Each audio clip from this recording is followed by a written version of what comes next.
Hello दोस्तों, story Aditya YT में आपका स्वागत है। शुरू करते हैं एक novel, the king of darkness, part 1, chapter 1। कहानी की शुरुआत करने से पहले कहानी के मुख्य नेतृत्व के बारे में। मान्यता, जिसका जन्म जोधपुर में हुआ था, पर उसके परिवार के जाने के बाद मैडम गायत्री, जो अनाथ आश्रम की देखभाल किया करती थी, वो 1 साल की मान्यता को अपने साथ अनाथ आश्रम ले आई। मान्यता इसी साल 20 की हुई है। उसकी लंबाई 5.6 इंच है, रंग दूध की तरह पूरा सफेद, उसकी आंखों का रंग हल्के भूरे रंग का है और उसके बाल का रंग काला, काले लंबे सिल्की बाल में वो बिल्कुल राजकुमारी की तरह लगती है। मान्यता जब 1 साल की थी तभी अनाथ आश्रम की मैडम उसे अनाथ आश्रम लेकर आई थी। जैसे जैसे मान्यता बड़ी होने लगी, उसकी खूबसूरती का रंग समय के साथ और भी अधिक निखरने लगा। पर बड़े होने के बाद मान्यता की सोच एक आज़ाद पंछी की तरह हो गई, जो अपनी जिंदगी को जीना चाहती थी।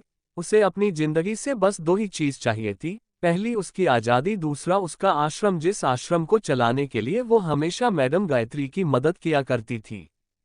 मान्यता की खूबसूरती को कोई एक नज़र देख ले तो उसका दीवाना हो जाए, साथ ही उसके अंदर वो हर गुण थे जिससे वो और भी ज्यादा स्पेशल बन जाती थी।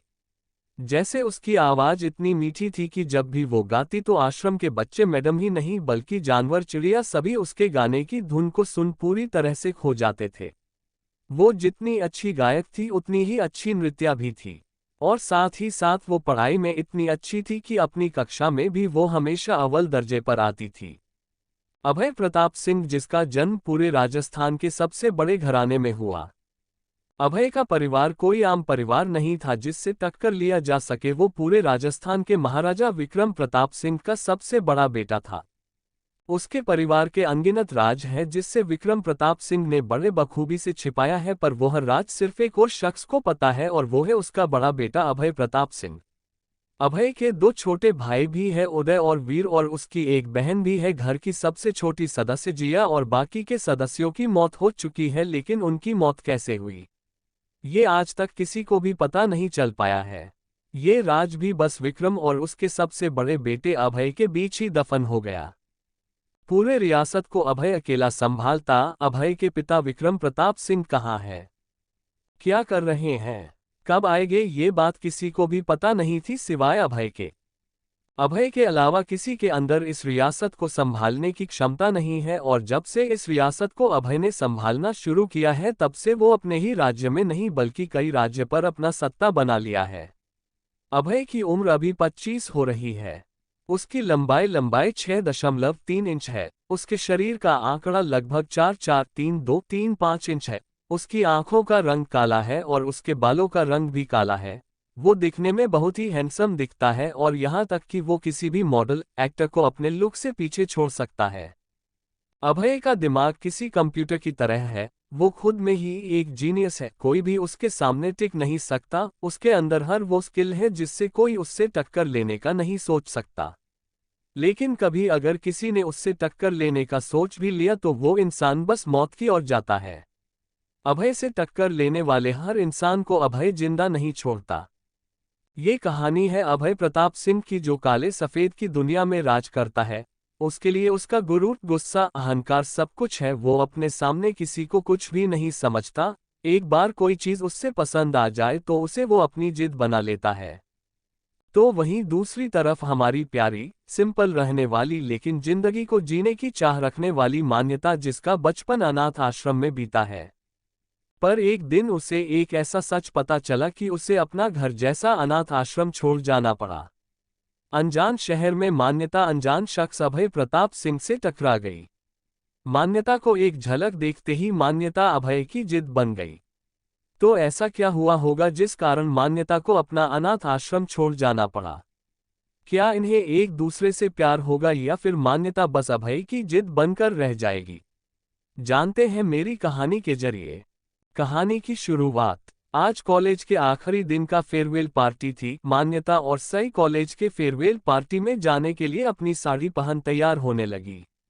सई अपने चेहरे पर भर भर कर मेकअप कर रही थी, पर मान्यता को ये सब बिल्कुल भी पसंद नहीं था। उसने बस अपनी आंखों में काजल की लकीरें खींच फिर अपने गुलाबी होंठ में बस लिप बाम लगा लिया। सई आश्रम में ही रहने वाली एक अनाथ बच्ची थी। दोनों एक ही उम्र के थे। दोनों एक ही साथ खेल कूद कर बड़े हो, स्कूल के बाद कॉलेज गए। आज कॉलेज का आखिरी दिन था, दोनों सहेलियां तैयार हो गई। जब सई ने देखा मान्यता ने कोई मेकअप नहीं किया है तो वो गुस्से से उसकी तरफ देख बोली, मन्नू यार तूने कोई मेकअप क्यों नहीं किया? सही, हमें ये सब पसंद नहीं। ये कह मान्यता अपना बैग उठा बाहर जाते हुए बोली, अब चल तू भी, नहीं तो हम लेट हो जाएंगे। फिर दोनों कॉलेज जाने के लिए स्कूटी लेकर निकल गए। बिना मेकअप के भी मान्यता इतनी खूबसूरत दिख रही थी कि कोई एक बार देखे तो उसकी नज़र मान्यता से हटे ही ना। कुछ वक्त के बाद मान्यता ने अपनी स्कूटी कॉलेज के पास जा रोकी, फिर दोनों स्कूटी से उतर कॉलेज के अंदर जाने लगी। जब दोनों अंदर गए तो पूरा कॉलेज मान्यता को ही देखने लगा, क्योंकि मान्यता कॉलेज की अव्वल आने वाली स्टूडेंट जो थी, साथ ही वो इतनी खूबसूरत लग रही थी कि किसी की भी नजरें उससे हटने का नाम ही नहीं ले रही थी। पूरे 1 घंटे बाद अपने बिजनेस के सिलसिले में अभय उदयपुर पहुंचा। वो अपनी आंखों पर काला चश्मा डाल प्राइवेट जेट से उतरा। कतार से लाइन में उसके गार्ड्स लगे थे। जब अभय प्राइवेट जेट से उतरा तो सभी ने उसे ग्रीट करते हुए अपना सिर झुका लिया। अभय किसी की तरफ ना देखता हुआ अपने फोन में बात करते हुए कार के पास गया तो गार्ड ने अभय को आता देख जल्दी से ग्रीट करते हुए कार का दरवाजा खोल दिया। अभय फोन में बात करते हुए ही कार के अंदर जा बैठ गया। कॉलेज में अव्वल आने का प्राइज के साथ ही ग्रेजुएट होने का सर्टिफिकेट मान्यता को मिल गया और तब सभी तालियां बजाने लगे। फिर बाकी के स्टूडेंट्स को भी ग्रेजुएट होने का सर्टिफिकेट मिलने लगा। कैसे होगी दो अलग अलग लोगों की ये पहली मुलाकात? ऐसी क्या बात थी मान्यता में जिसने अभय को उसका दीवाना बना दिया? चैप्टर 2, गाड़ी की टक्कर। कॉलेज की फेयरवेल पार्टी खत्म होने के बाद मान्यता और सई दोनों कॉलेज से बाहर जाने लगे। तभी कॉलेज का पॉपुलर बॉय जो कॉलेज के पहले दिन से ही मान्यता के पीछे पड़ा था, वो आखिरी वक्त तक मान्यता के पीछे ही पड़ा रहा। वो आज भी उसके पास आ उससे पूरे कॉलेज के सामने फिर से अपने दिल की बात एक बार फिर कही, लेकिन आज भी मान्यता उसे मनाकर सई का हाथ पकड़ उसके साथ कॉलेज से बाहर निकलकर अपनी स्कूटी पर बैठ गई। उस लड़के का नाम नवनिश था। नवनिश ने अपने चारों तरफ देखा तो पूरा कॉलेज उसे ही घूर कर देख रहा था, तो राहुल ने अपने हाथ की मुट्ठी बंद कर गुस्से में कॉलेज से वो भी चला गया। रास्ते में जब मान्यता स्कूटी चला रही थी तो पीछे से सई उस नवनिश का नाम लेते हुए मान्यता को चिढ़ाने लगी, यार तू उस बेचारे को हाँ क्यों नहीं कर देती? वो स्मार्ट भी दिखता है और रिच भी है, और तुझे क्या चाहिए? बेचारा कितनी कोशिश करता है तुझे पटाने की, पर तू ठहरी जिद्दी जो हाँ करने का नाम ही नहीं लेती। मान्यता ने स्कूटी एक आइसक्रीम पार्लर के पास रोकते हुए कहा, चल आइसक्रीम खाते हैं, इसी बहाने तू अपना मुंह बंद तो रखेगी। पूरे 3 साल तक नवनिश इतना ज्यादा परेशान कर चुका था मान्यता को कि अब मान्यता को उस नवनिश के नाम को सुनते ही इरिटेशन होने लगी थी। पर ये सही बार बार उस गधे का नाम ले लेकर मान्यता को इरिटेट कर रही थी। जब भी ऐसा कुछ होता तो मान्यता अपने इरिटेशन को कम करने के लिए आइसक्रीम खाया करती। उसे आइसक्रीम बहुत ज्यादा ही पसंद है। वो कितने भी गुस्से में हो, किसी से इरिटेट हो रही हो, तब वो ढेर सारी आइसक्रीम ले बैठ जाती थी ताकि उसका गुस्सा और इरिटेशन दोनों शांत हो जाए। दूसरी तरफ अभय की कार रफ्तार से जा रही थी। मान्यता और सई दोनों आइसक्रीम खा स्कूटी पर जा बैठ गए और फिर मान्यता ने स्कूटी स्टार्ट कर दी। तो कुछ दूरी जाने के बाद मान्यता ने देखा कि बड़ी ही तेज रफ्तार से एक कार उसकी तरफ आ रही है। ये देख मान्यता ने जल्दी से अपनी स्कूटी को साइड करने की कोशिश की, लेकिन आखिर में कार और स्कूटी दोनों की टक्कर हो ही गई। मान्यता और सई को ज्यादा चोट तो नहीं आई थी, लेकिन उसकी स्कूटी की हालत खराब हो गई थी। ये देखकर दोनों को उस कार वाले पर बहुत गुस्सा आने लगा। उधर कार के अंदर बैठा अभय गुस्से में ड्राइवर की तरफ देख पैसे की गड्डी निकाल ड्राइवर की तरफ बढ़ाते हुए बोला, इडियट, कार चलाना नहीं आता तुम्हें? जाओ, जाकर जल्दी से पैसे देकर बात खत्म करो, हमें लेट हो रहा है। अभय का ऑर्डर सुन ड्राइवर अभय के हाथ से पैसे लेकर जल्दी से कार से उतर सीधे वहां स्कूटी के पास खड़ी साई के पास गया और उसके हाथों में वो गद्दी पकड़ाकर वहां से चला गया। ये देख मान्यता को बहुत गुस्सा आने लगा। सई तो इतने सारे पैसे देख हैरान रह गई। मान्यता गुस्से में सई के हाथ से वो नोटों की गद्दी लेकर उस ड्राइवर के पीछे पीछे जाने लगी। ड्राइवर कार में बैठकर कार स्टार्ट करने ही वाला था कि तभी उसे खिड़की पर खटखटाने की आवाज सुनाई पड़ी। तो उसने शीशा नीचे कर मान्यता को देख चिढ़ते हुए बोला, क्या हुआ लड़की साहब ने पैसे दे दिए ना, अब जाओ यहां से। मान्यता अपना हाथ कार के अंदर डाल पैसा ड्राइवर की गोद में फेंकते हुए बोली, आपके साहब पैसे की जगह माफी मांगते तो शायद हम कुछ ना कहते, लेकिन आप अपने साहब को बोल दीजिए अपने पैसे का रोब हर किसी को ना दिखाए, हमें आपके पैसे नहीं चाहिए, आपके साहब से माफी चाहिए।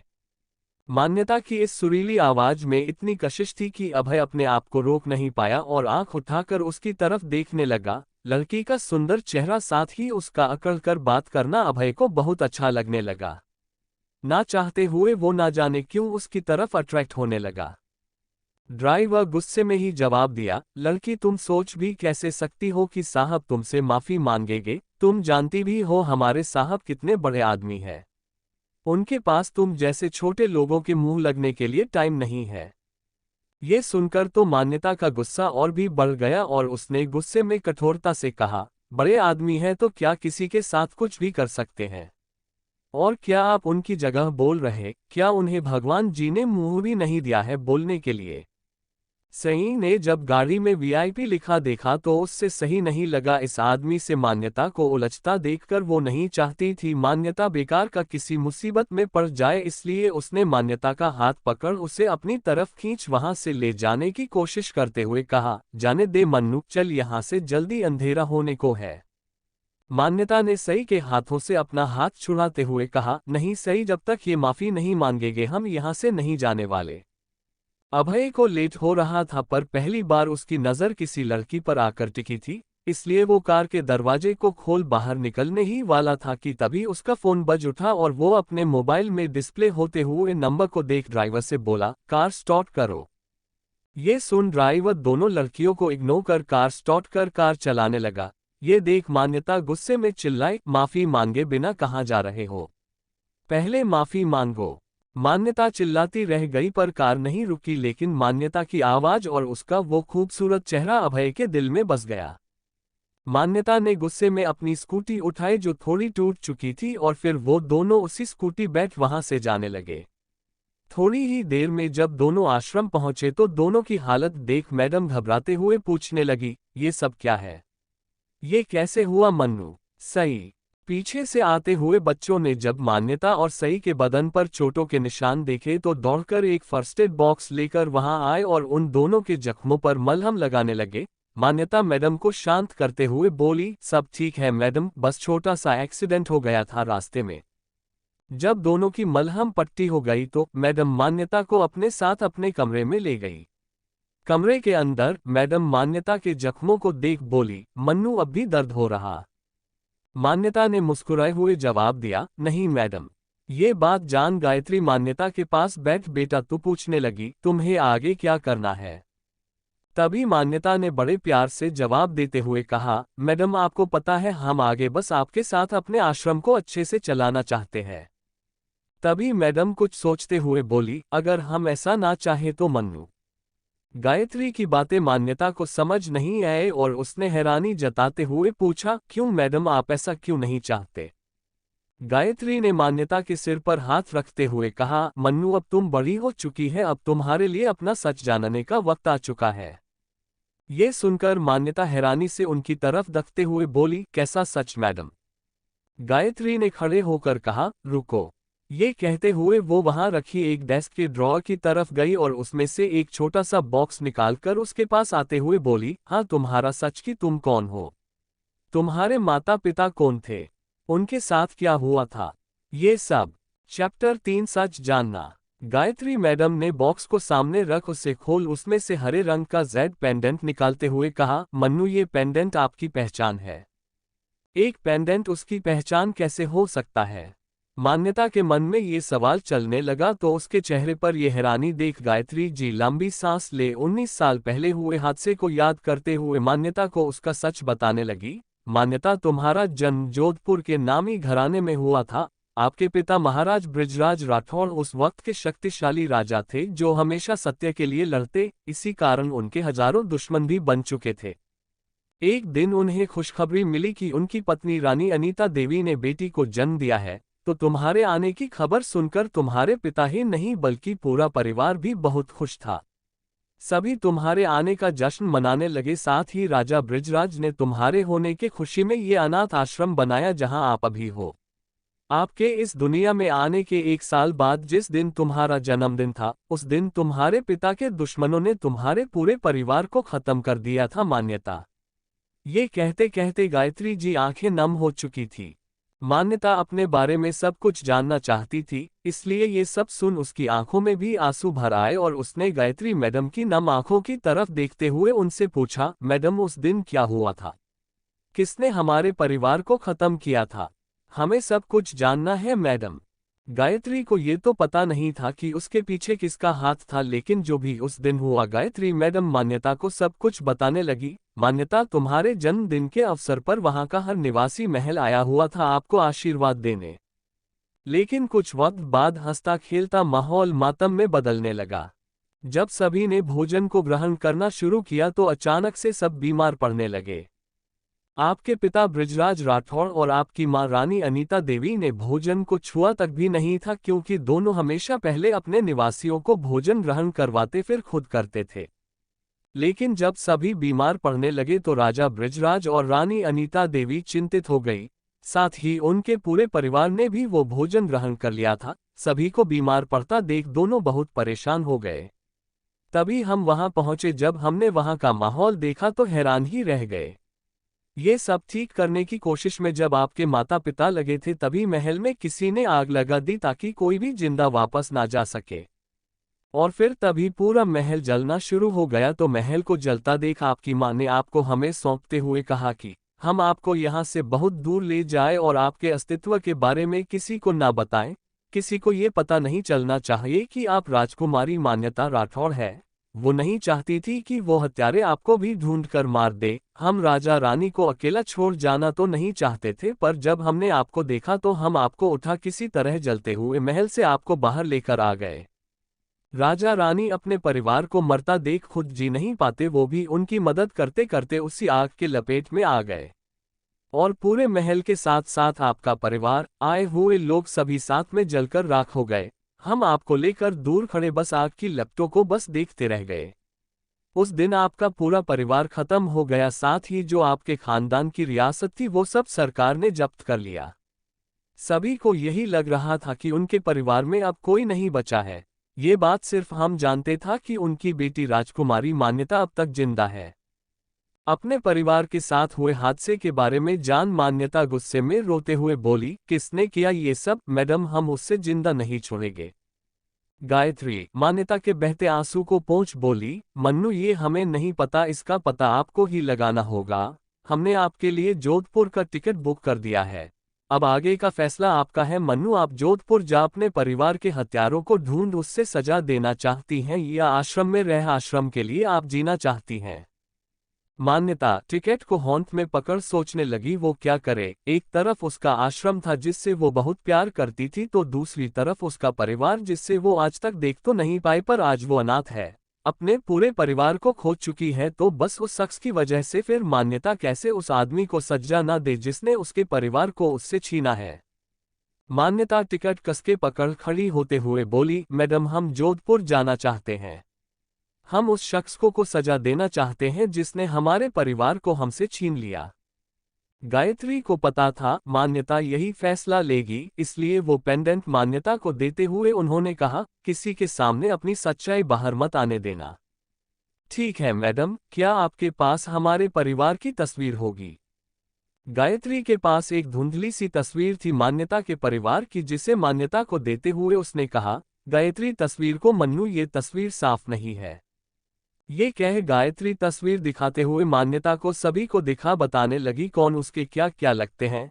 ये है राजमाता मृणालिनी देवी आपकी दादी सा, ये राजा गजेंद्र राठौड़ आपके दादा सा, ये आपके पिता राजा बृजराज राठौड़, ये आपकी माँ अनीता देवी। मान्यता, आपकी खूबसूरती बिल्कुल रानी सा की तरह है, आप बिल्कुल उनकी छवि हो। ये कह गायत्री मैडम परिवार के बाकी सदस्यों के बारे में दिखाते हुए बताने लगी, ये आपके चाचा सा कबीर राठौड़, ये आपकी चाची सा नीलम देवी और ये आपके बड़े भाई सा कुणाल राठौड़। अपने भाई का चेहरा देख मान्यता ने पूछा, मैडम हमारे भाई सा भी? ये कह मान्यता रुक गई, उससे बोला ही नहीं गया आगे। मान्यता का चेहरा देख गायत्री ने उदासी से कहा, हाँ मन्नू, आपके भाई सा भी इस दुनिया में अब नहीं रहे। मान्यता अपने हाथों की मुट्ठी को खोल ट्रेन का टिकट देख कहने लगी, हम जाने के लिए अपना सामान पैक करने जा रहे। मान्यता ने अब अपनी आंखों से आंसू की एक बूंद भी नहीं गिरने दी। वो अब रोना बिल्कुल भी नहीं चाहती थी, बल्कि अपने परिवार के हत्यारे को ढूंढ उसे सजा देना चाहती बस। चैप्टर 4 परमिशन ना देना। मीटिंग खत्म करने के बाद अभय जोधपुर जाने के लिए कार के अंदर जा बैठ गया। कार के अंदर बैठा अभय उस लड़की के ख्यालों में खो गया। उस लड़की को याद करते ही अभय के सकत चेहरे पर मुस्कुराहट छा गया। कुछ वक्त के बाद कार रुका तो अभय अपने ख्यालों से बाहर जा प्राइवेट जेट के अंदर जा बैठ गया। प्राइवेट जेट में भी बैठ अभय उस लड़की के ख्यालों में ही खोया था। पूरे 1 घंटे के बाद जेट जोधपुर में जा लैंड हुआ तो वो जेट से उतर बाहर जा अपने लग्जरी कार के अंदर जा बैठ गया।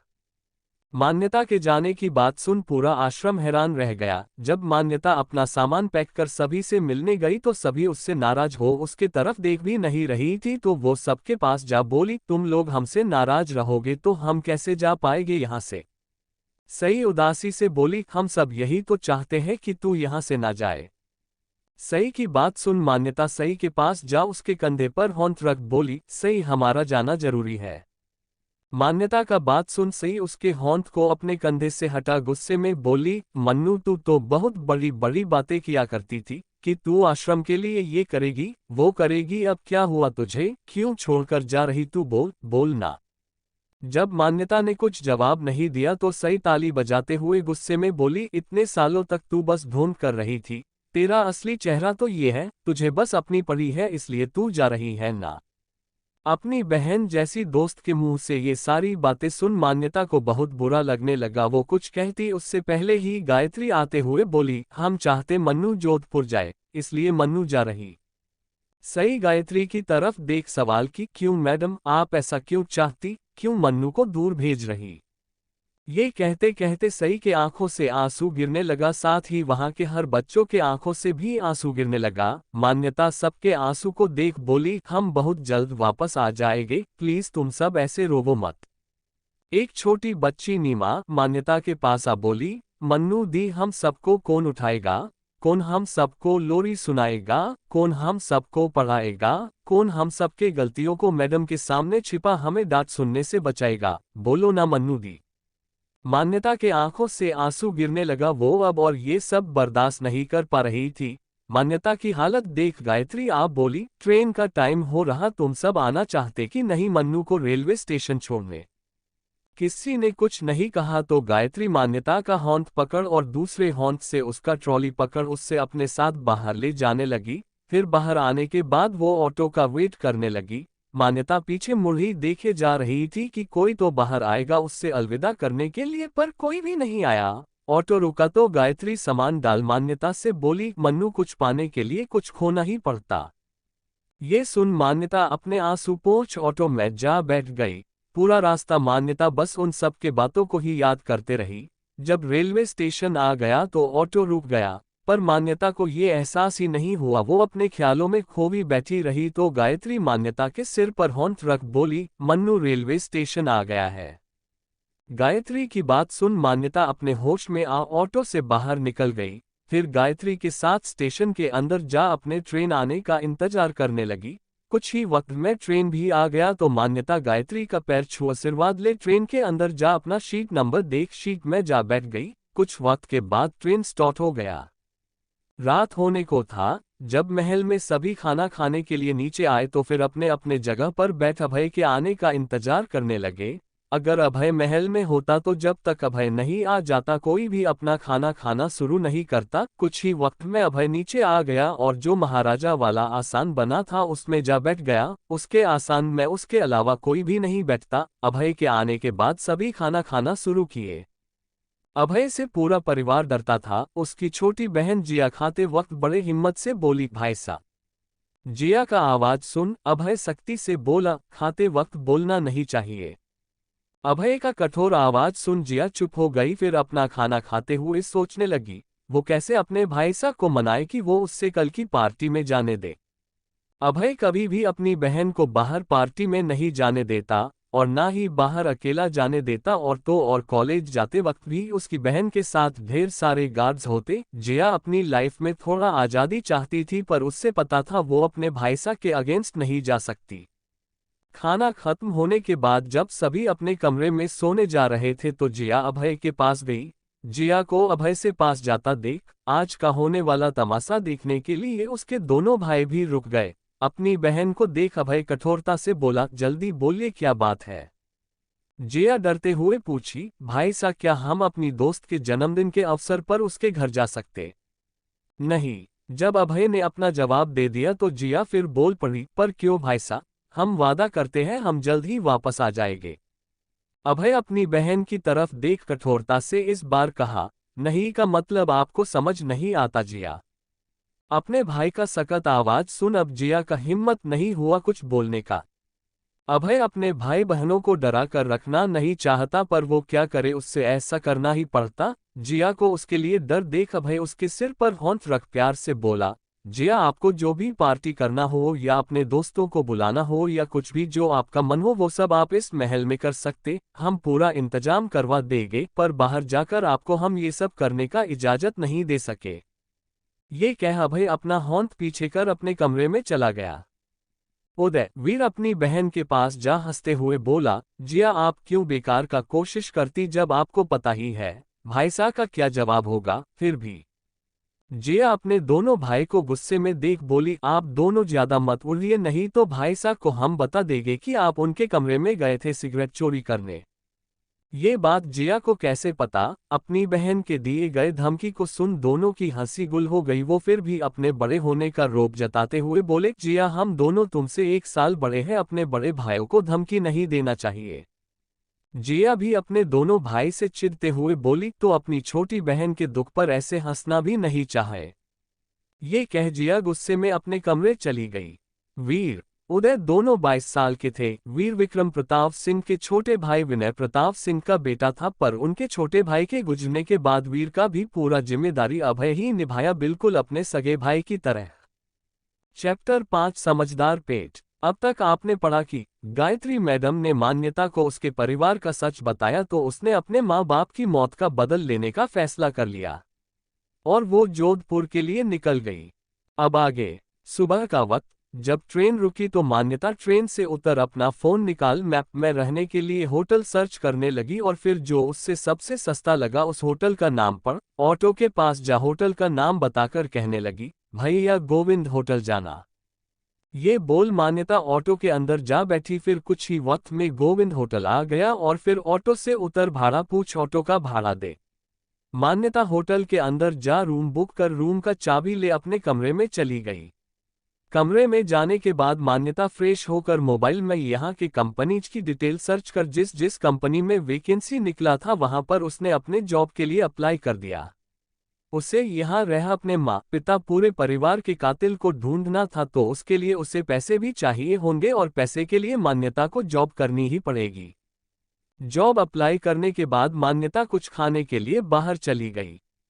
बाहर जाने के बाद मान्यता ने रास्ते में लगे ठेले के पास जा अपने लिए 1 प्लेट दाल भाटी चूरमा ऑर्डर कर दिया और फिर सामने ही खड़ी हो गई, क्योंकि ठेले के पास बैठने की कोई जगह नहीं थी। कुछ ही देर बाद आदमी गरम गरम दाल भाटी चूरमा प्लेट में डाल प्लेट मान्यता के हाथ में थमा दिया तो मान्यता खड़ी ही हो गरम गरम दाल भाटी चूरमा फूकते हुए खाने लगी। जब वो ठेले के पास खड़ी हो खा रही थी तभी एक लग्जरी कार उसके सामने से गुजरने लगी।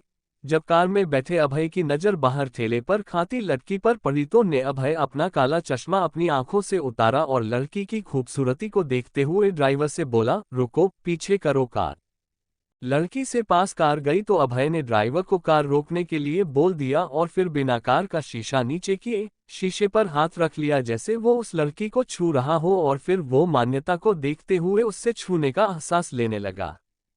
जब मान्यता का खाना हो गया तो वो पैसे देकर वहां से जाने लगी तो अभय ने ड्राइवर से उसके पीछे चलने को कहा और फिर आगे जाकर मान्यता को एक आइसक्रीम कॉर्नर दिखाई दिया, जिसे देख मान्यता ने तुरंत एक आइसक्रीम खरीदी और उसे एक छोटी बच्ची की तरह खाने लगी।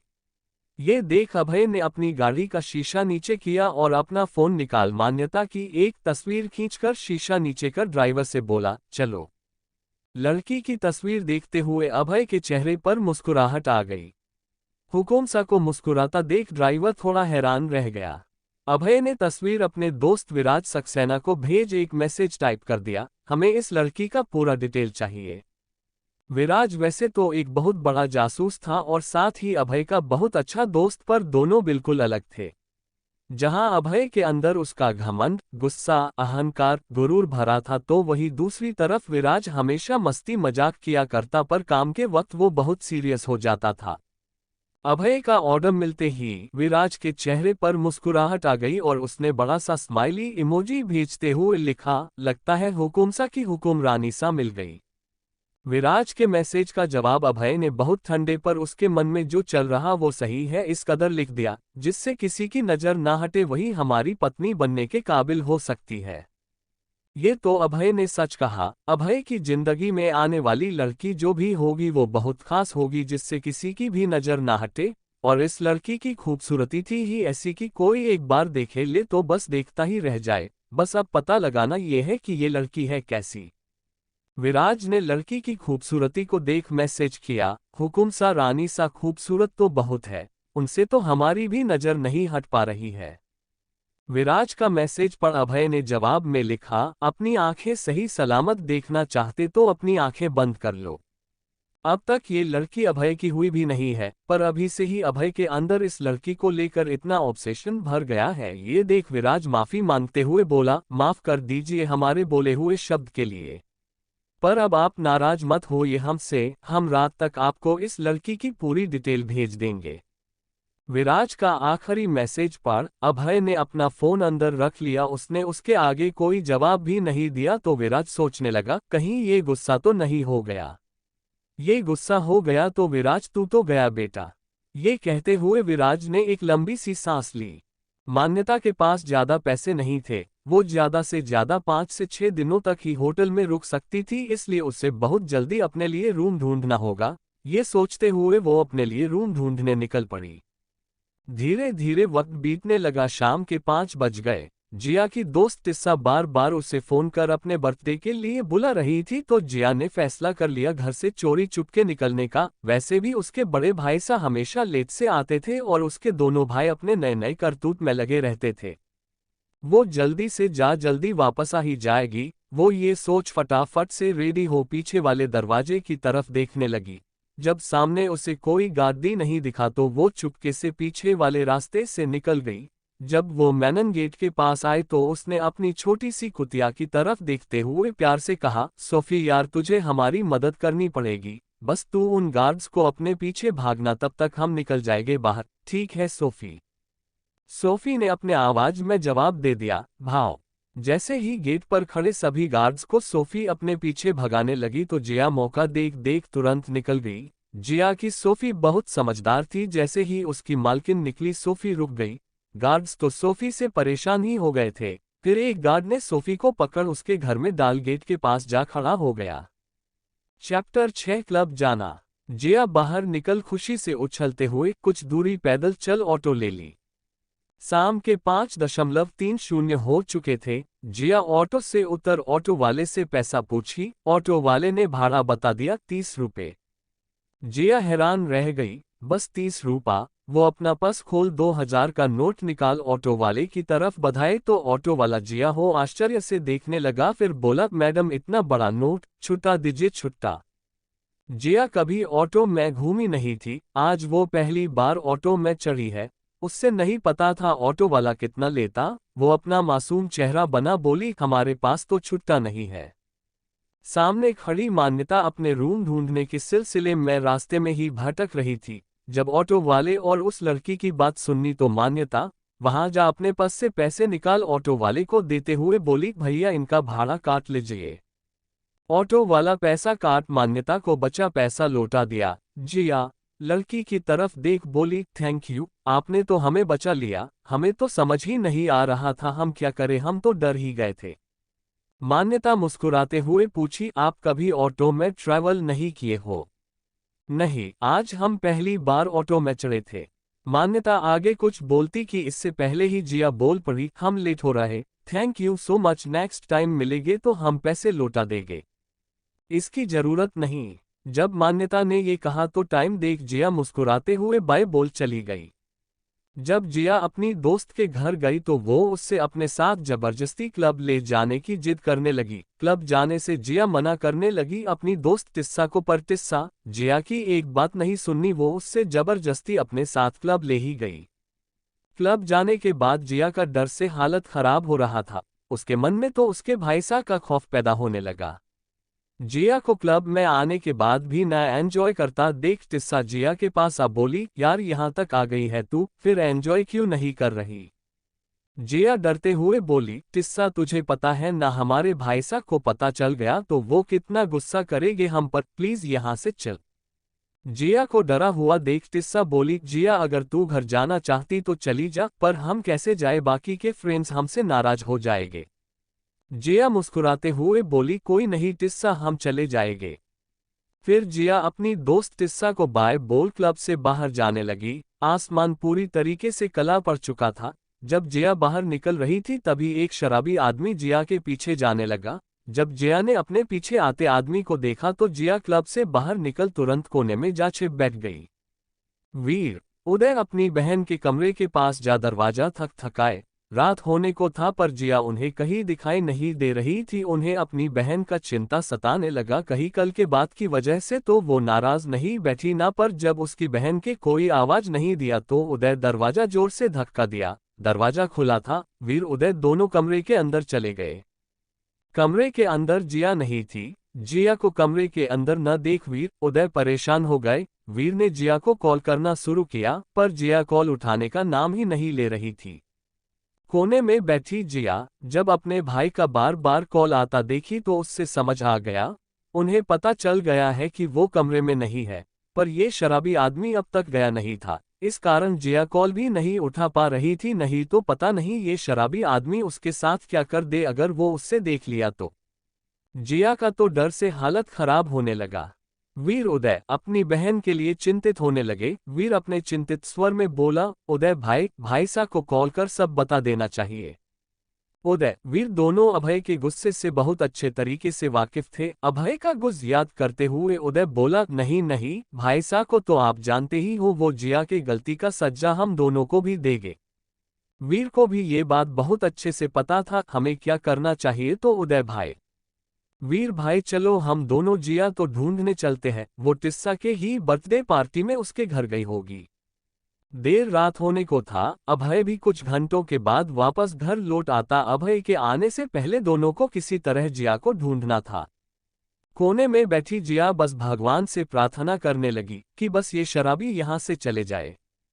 भगवान ने बहुत जल्दी ही जिया की दुआ सुन ली। वो शराबी आदमी को जब वो लड़की कहीं नहीं मिली तो वो वहां से चला गया, पर जैसे ही वो निकली उससे क्लब के दूसरे रास्ते से जाते उसके भाईसा और उनके खास दोस्त विराज सक्सेना जो पैसे में जासूस, साथ ही साथ उनका परिवार भी कोई आम परिवार नहीं है, वो भी राजघराने से थे, पर उनके पिता के साथ अनबन होने के कारण वो अपना राजपाट सब छोड़ एक जासूस बन गए।